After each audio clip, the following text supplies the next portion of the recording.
I never imagined my wedding day would turn into the most chaotic moment of my existence. It should have been the happiest day of my life. I was supposed to marry Ben, a man I had been with for a year and a half. At first, Ben was everything I thought I wanted. He was attentive and he seemed genuinely interested in me. But 4 months into the relationship, I caught him cheating. He was sleeping with his female co-worker. He swore up and down it was a mistake, a moment of weakness, and I forgave him. But it didn't stop. A friend spotted him at a chop bar late at night, sitting with the same co-worker, laughing and sharing food like a couple in love. When I confronted him, he denied it. My gut told me something more was going on, but I ignored it. 1 year into our relationship, he cheated again. This time, I confronted him with proof. He broke down and cried, swearing on everything he had that he loved me, that he was just weak, that it wouldn't happen again, and I forgave him. I was terrified of being alone. I was 29 years old. All my friends were married. Some had kids already. I thought time was running out, and even though Ben was clearly a liar, I clung to the dream of having a family. Ben finally proposed, and his family came to see mine. It was official. I was going to be a wife. But a month before the wedding, I started feeling that something was wrong. Something felt off.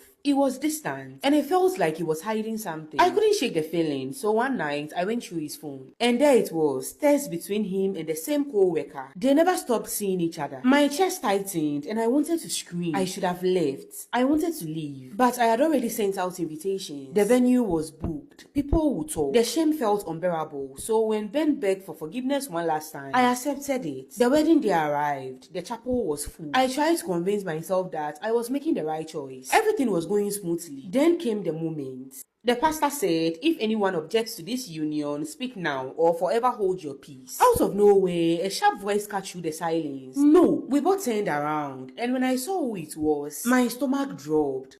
It was my wedding day. I was about to get married. The pastor's voice rang out. If anyone objects to this union, speak now or forever hold your peace. That is when a sharp voice cut through the silence. No. I turned around and there he was, my ex, Elvis. I had dated Elvis for 2 years when I was 22. He was kind, patient, loving. He adored me. He was the best man I had ever dated. But life got in the way. He traveled overseas. We tried to make it work, but it was too much for me, especially since he didn't know when he would be coming back. We thought about it, and eventually I let him go. He wanted us to continue dating long distance, but I just couldn't do it. I believed I was making the right decision, and now he was standing before me, and this man was drenched in sweat, like he had been running for a long time. He started begging me, telling me not to get married. Ben was furious. His brother stepped forward, ready to throw Elvis out, but Elvis wouldn't stop. This man was crying like a little boy, begging me not to marry Ben. He called me his soulmate, said he had never stopped loving me, that he came back for me. Ben's brother grabbed Elvis by the arm, ready to drag him out. That is when I snapped. Stop, I shouted. I dropped my bouquet and ran straight to Elvis. He grabbed my hand, and we bolted out of the church into his car, speeding away.